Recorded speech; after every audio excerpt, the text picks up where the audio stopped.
伊朗后院全线瘫痪，霍尔木兹再出大事，伊朗高层接连遭精准击毙，以色列总理宣战升级，波音2.89亿军火助阵，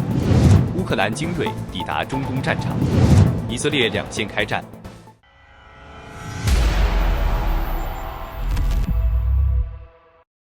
突发消息显示，伊朗中部城市库姆刚刚发生一次规模巨大的非核爆炸。库姆是伊朗最重要的宗教中心之一，在伊朗政治与宗教体系中具有极高地位。目前外界普遍猜测，此次爆炸可能与美军打击行动有关。有分析人士认为，美方可能动用了重达3万磅的 GBU-57AB 巨型钻地弹，这种武器专门用于摧毁深埋地下的加固目标。理论上能够穿透约200英尺的地下结构，主要针对地下指挥中心或导弹储存设施等高价值目标。也有人认为，美军使用的是 GBU-43B 炸弹之母。这种重型空爆炸弹是目前已公开部署的最大常规炸弹之一，其唯一一次已确认的实战使用发生在2017年，当时美军在阿富汗打击极端组织地下设施。不过，截至目前，美国或伊朗官方尚未就此次爆炸的具体原因和武器类型作出正式确认，相关信息仍有待进一步核实。初步信息显示，此次打击目标可能是一处位于地下的导弹储存设施，该设施被认为属于伊朗重要的军事基础设施之一，主要用于储存或维护弹道导弹及相关装备。据悉，位于伊朗东南部的科尔曼机场遭到联军空袭，燃料储存设施起火燃烧，伊朗西北部大布里什市也遭空袭，多个伊斯兰革命卫队据点、警察总部及情报机构成为目标，城市上空浓烟弥漫。美军对伊朗投下的弹药价值仅在头2天就已超过50亿美元。另外，伊朗西部马里万地区近日也遭遇了一轮高度精准的打击，多处革命卫队关键设施同时被锁定，包括3座军事基地、情报机构、情报雷达站、扎里巴尔观察塔、马里万边防司令部以及伊玛目山瞭望塔，几乎将当地的指挥、侦察与警戒网络全部覆盖。这种行动显然不是零散袭击，而是成体系、纵深规划的定点打击。袭击发生后，伊朗边境防御体系出现明显缺口，指挥与情报节点受损，后续的维稳、排查与修复都将耗费巨大人力与物力。美国国防部长海格塞斯召开记者会，明确表示，美军不会在彻底击败敌人之前主动结束战争，并称10号当天是美军对伊朗发起最猛烈的一次打击，动用了创纪录数量的战斗机与轰炸机对伊朗实施多轮空袭。海格塞斯指出，美以联军行动已使伊朗对周边海湾国家的报复力度明显下降，过去24小时，伊朗导弹发射数量降至冲突爆发以来的最低点。即便伊朗对包括土耳其在内的国家发动袭击，美军认为冲突仍处于可控范围，战争规模未进一步扩大。对于以色列针对德黑兰周边石油设施的轰炸，海格塞斯强调，这些行动是以色列自身目标的实现，并非美方直接意图，美军的行动目标保持明确且专注。同日，美军参谋长联席会议主席丹·凯恩表示，美军正研究护送船只与油轮通过霍尔木兹海峡的方案，以确保中东能源供应不中断。美军中央司令部同时宣布，派遣包含 F-22 战机在内的数百架先进空中力量，对伊朗政权实施毁灭性打击。美军行动已摧毁霍尔木兹海峡附近16艘伊朗布雷船，有效削弱了伊朗威胁航运安全的能力。另外，美军中央司令部司令布拉德·库珀最近亲口揭示了这轮中东打击的核心秘密：人工智能已经从辅助工具升级为战场决策的主引擎。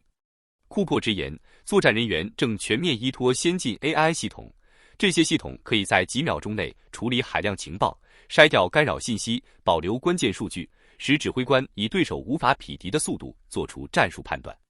过去需要数小时甚至数天完成的研判流程，如今压缩到几秒钟。他强调，最终开火的决定仍由人类掌控，但实际上 AI 已经在背后控制着谁出现在瞄准镜里，用什么武器，在何时开火的关键环节。实战效果已经显现，伊朗的导弹、防空设施、无人机以及地下工事，在 AI 驱动的感知决策打击闭环面前，几乎毫无反应余地。美军通过卫星、雷达和无人机建立立体情报网络 ，AI 瞬时整合数据，定位高价值目标，排序攻击优先级，连诱饵还没起作用，目标已被锁定。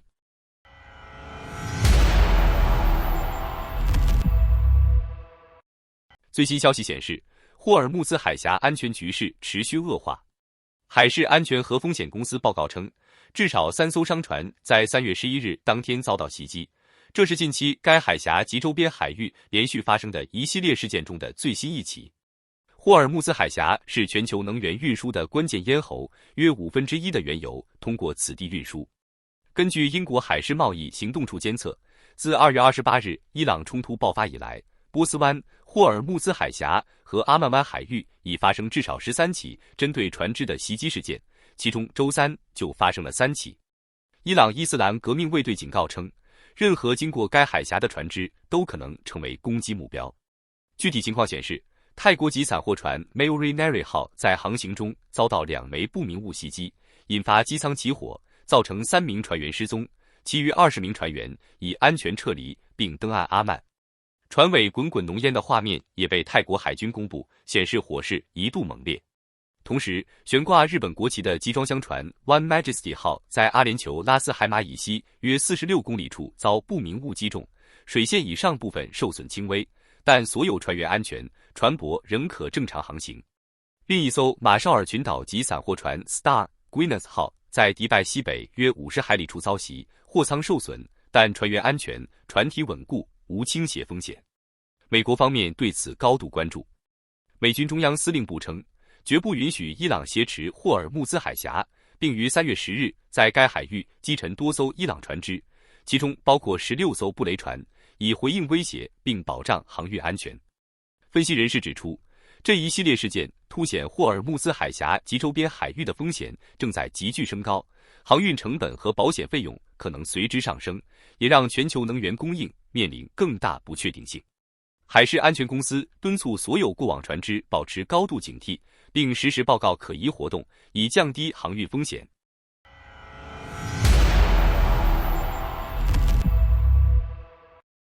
外界观察到，中东局势正急速升级，伊朗政坛的高层更迭与美以军事行动形成直接互动。穆杰塔巴·哈梅内伊继任伊朗最高领袖后，即遭美以联军多波精确打击，传出重伤、腿部截肢甚至陷入昏迷的消息，但官方仍坚持状况稳定，外界难以核实其真实状态。要知道，对任何政治体系来说，在敏感时期出现核心人物健康或安全问题，都会带来不小的象征性冲击。特别是在中东这样高度看重权力稳定与领导威望的政治环境中，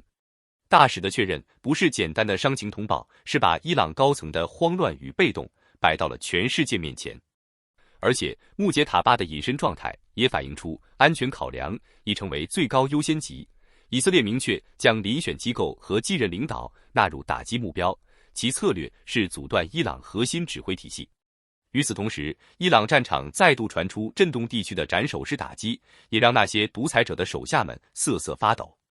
据以色列媒体 N12 与伊朗反对派媒体披露，伊朗准军事组织巴斯基民兵高级指挥官阿萨多拉·巴德法尔在美以联合空袭中被精准击毙，成为近期伊朗军政高层接连遇袭事件中的又一名重量级人物。更耐人寻味的是，伊朗官方始终没有公开确认这位高官的死讯，却在3月8日悄悄于宗教圣城康为其举行葬礼。整个仪式低调进行，对外几乎完全封锁消息。外界普遍认为，这种密藏不宣的做法很可能是为了避免在国内引发更大的政治与社会震荡。巴斯基民兵是伊朗最重要的准军事力量之一，隶属于伊斯兰革命卫队，长期承担维稳、动员与街头控制等任务。作为该组织的重要负责人之一，巴德法尔不仅负责民兵系统运作，还在伊朗军事决策体系中拥有一定影响力。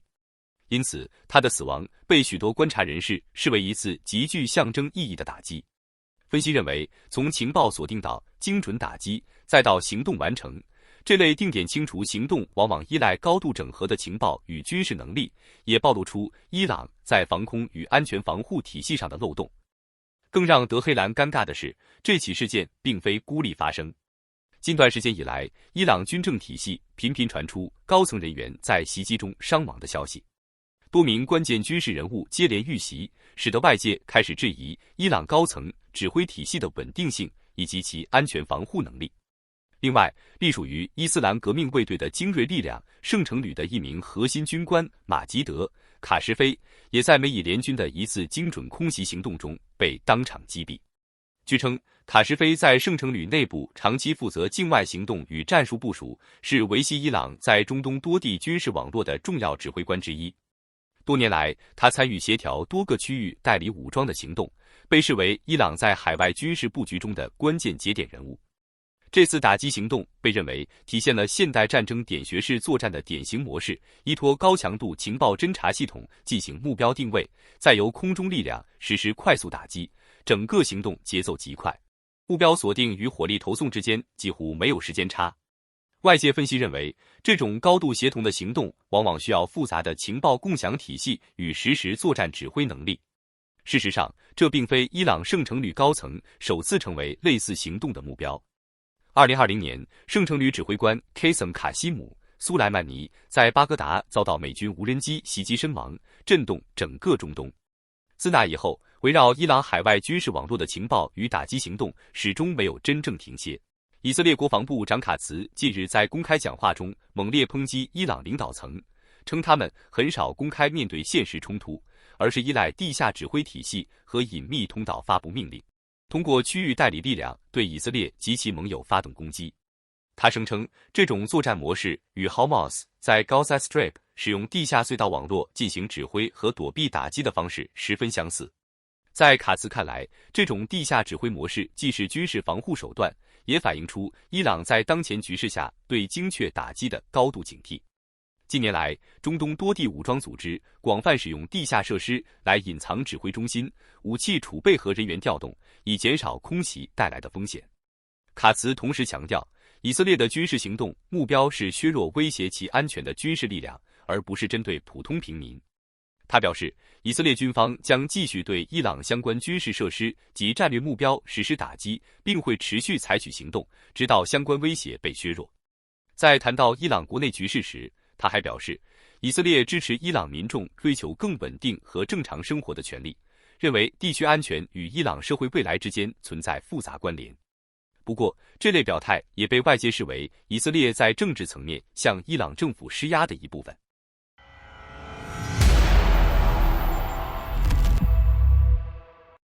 3月10日，以色列总理内塔尼亚胡向全国发表了一场措辞异常强硬的讲话。他几乎没有使用传统的外交语言，而是直接把当前局势定义为一场关乎国家生存的战争。在他的描述中，以色列正面对试图摧毁其国家安全的敌对力量，因此必须做好长期对抗的准备。在讲话中，内塔尼亚胡并没有回避战争带来的巨大代价。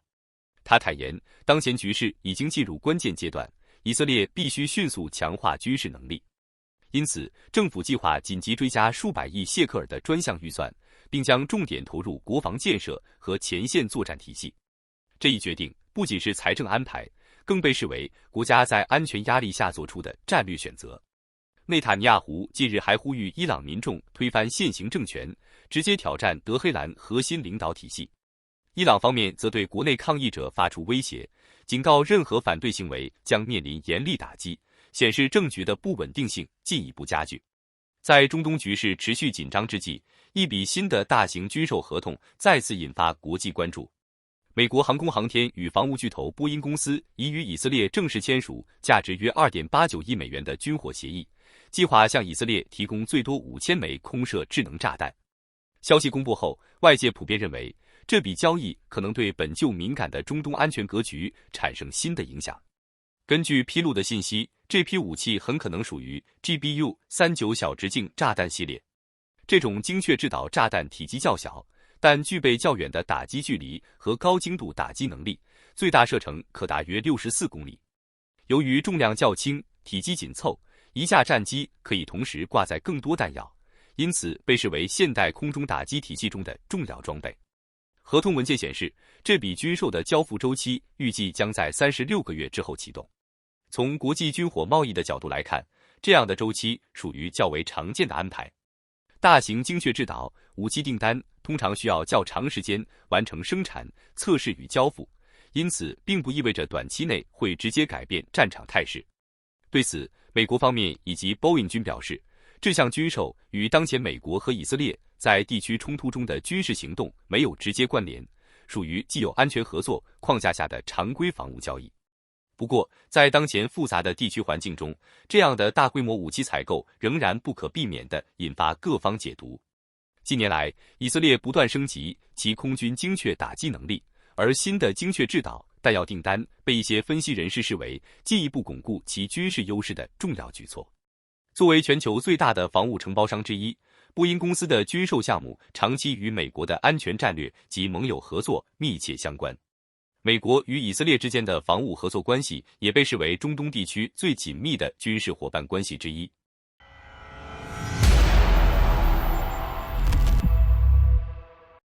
最新消息显示，乌克兰3支身经百战的专业无人机部队火速抵达沙特、卡塔尔和阿联酋，为海湾国家反制伊朗无人机威胁提供精准支援。这支队伍曾在俄乌战场上面对数万架伊朗制沙赫德无人机的轰炸锤炼实战经验，擅长低成本、高效拦截与电子战对抗，比动辄数千万美元的传统防空导弹更适合海湾复杂空域的实际需求。这3支乌克兰无人机队不仅在战术上直接补位了海湾国家防空空白，也带来了跨战区作战经验，将低空防御体系快速搭建起来，缓解了前线燃眉之急，强化了区域安全屏障。实战数据显示，乌克兰无人机部队在俄乌战场上造成约 90% 的俄军伤亡与无人机攻击有关，其拦截和蜂群作战经验成为海湾国家宝贵资产。同时，乌克兰无人机生产实现去中国化进展明显。此前依赖中国关键电子零件的局面已得到显著改善。乌克兰国防无人机科技公司现已具备自制碳纤维机架与飞控系统能力，每架攻击无人机成本仅约500美元，却能精准摧毁高价值目标。美国五角大楼已将该公司列入潜在采购名单，以加强美军无人机作战能力。尽管关键锂电池等零件仍依赖中国供应，乌克兰正逐步建立本土完整产业链，以保障战时持续生产和作战能力。这支队伍的跨区域投射不仅改变了海湾空域局势，也显示出现代战争中实战经验与灵活技术应用的重要性。真正的防御不在于堆砌昂贵装备，而在于懂战场、懂敌人、懂技术的硬核实力。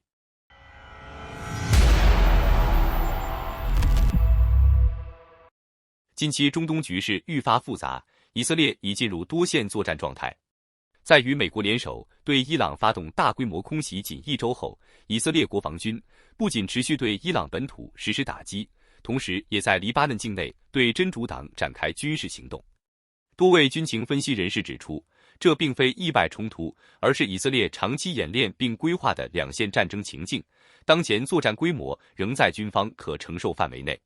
根据美军军事网站 Breaking Defense 报道，以色列多年研究伊朗与真主党联手作战的情景。